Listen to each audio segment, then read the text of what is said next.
बेयावथ' जोंनि बर' मानसिफोरा माने बयबो अमा फिसिखायो नालाय बेखौ आङो साइन्टिफिक हिसाबै माबायदि फिसिनो हागोन बा हाया बे खोथाखौ आं खायसे माने बिजाबफोराव बा निउसफोराव बा इउटुब चेनेलफोर नुबाय थादोंमोन। बेनि उनाव आं थांनाय माने 2019 मायथाइयाव आं गिबि माने अमाखौ फिसिनाय जायो न'खरनि बयबो खावलायनाय लेखायै आं गिबियाव माब्रैसो लाबोदोंमोन लाबोनानै एसे फिसिजेनबाय। बिनि उनाव आं 6 दानसोनि उनावहाय आङो तेजपुराव मनज बसुमतारी बिथांनियाव थांनानै आङो सानथामनि हाबाफारि माने ट्रेनिं खालामना फैबाय। बेनि उनावहाय आं गुवाहाटियाव माने जोंनि अल इन्डिया रिसार्च सेन्टार दङ अमानि बेयाव जोङो थारमाने ट्रेनिं खालामबाय आरो बे हिसाबै आं अमा फार्मखौ आङो माने सालायगासिनो दङ दा आं मिथिदों आरो थारमाने आंनि फार्माव दा इसिबां नांगौ बायदि जाजोबनायाखै बिगियानारि हिसाबै जुदि खालामोब्ला गोबां माने लाबा लाब जायो होननानै जों मिथिनो मोनो आरो। बे अमा फिसिनायाव माबायदि खालामो आदारखौ जानाय आं गिबियावनो बयखौबो माने बुंनो लुबैदों जोंनि अमाया गोबां जातनि थायो बे जों दा फिसिनाय बा लार व्हाइट यर्कशायर बा जोंनि हेमसियार बा डिउरक थायो बेफोर माने ड्राय फिडजों बांसिन देरो होनना जों मिथिगौ आरो बांद्राय अमाखौ जोंनि गोदोनि नेमखान्थि बायदि सोमनानै जाहोनानै बेखौ माने फेदेरनो जोबोद गोब्राब जायो आरो जाहोनाव सिं सानाय बा माबा बेरामबो जानो हायो आरो मानसिया। आंनाव दा फिसिनायनि अमाफोरा दङ जों लार व्हाइट यर्कशायर आरो मानै दङ हेमसियार। आंनियाव दा बर्थमान आंनियाव गासैदो फिसा 80 खाथियाव दङ आरो। नोंथाङा बै अमा फिसिनायाव माबाफोर सरकारनि अनसुंथाइफोर मोन्दोंमोन? आं दासिमबो सरकारनि जेबो अनसुंथाइ मोनाखै गासै आं निजिनि गावनि न'खरनि रांजोंनो बेखिनिखौ आङो सामलायगासिनो दं दा। आङोथ' बे गुदि फरायसालियाव फोरोंगिरि हिसाबै खामानि मावगासिनो दङ 2015 मायथाइनिफ्रायनो दासिमबो। थेवबो आं बे अमा फार्मखौ माने न'आव टाइम एसे मोननायनि थाखायनो आं बे अमा फार्मखौ लोगोआव लाफादेरदों आरो।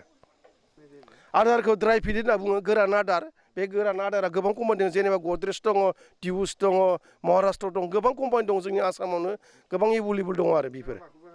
आंथ' गोबां माने आदारखौ थारमाने नायगासिनो दं सिगां माने दिउस नायबाय दिउसआ जोबोद बेसेन गोसा बिनि उनाव महाराष्ट्र माने फिड दङ बेखौबो नायबाय दा गद्रेजखौ आं खालामगासिनो दं माने गद्रेजआ जोंनि खाथियाव एभेलेबलनि थाखाय।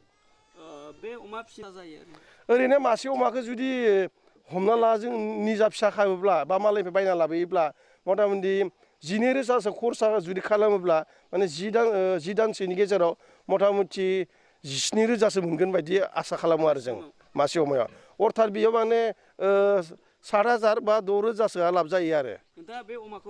दा बर्थमान आंनिफ्राय गोजानाव साप्लाय हरनो बेदर हिसाबै नागालेण्डफोराव हरबाय देग्लाय थांनाय डिसेम्बराव आरो बांसिनानो बे फिसाफोरखौ जोंनि सिमला ओरै नावकाटा ओरै तामुलपुर बायदियाव खायसे फिसिनो गोसो गुदुंफोरा लांगासिनो दं आरो दा।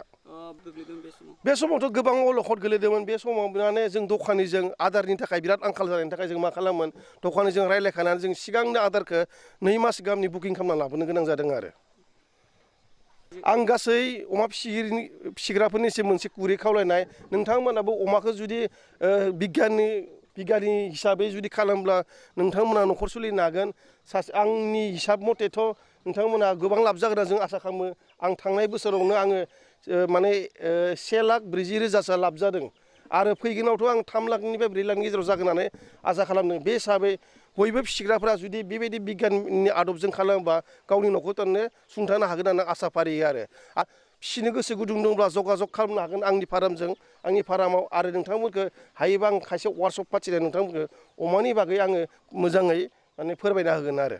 आं दानि उथिफुनाय लाइमोनफोरखौ बुंदों ओरैनो नोंथांमोना थाना लाब गैया नोंथांमोना गावबा गाव खामानि ला अमा फिसिनायाबो मोनसे गोबां गिदिर माने खामानि बिबो बेजों फिसिनाबो गोबां मानसिया लाख माने करपति जानाय दङ बिदिन्थि महरै मनज बसुमतारी आरो जोंनि नलबारियाव सासे देबजित माने बर्मन बिथांमोना बहुद लाख थाखा खामायगासिनो दं आरो।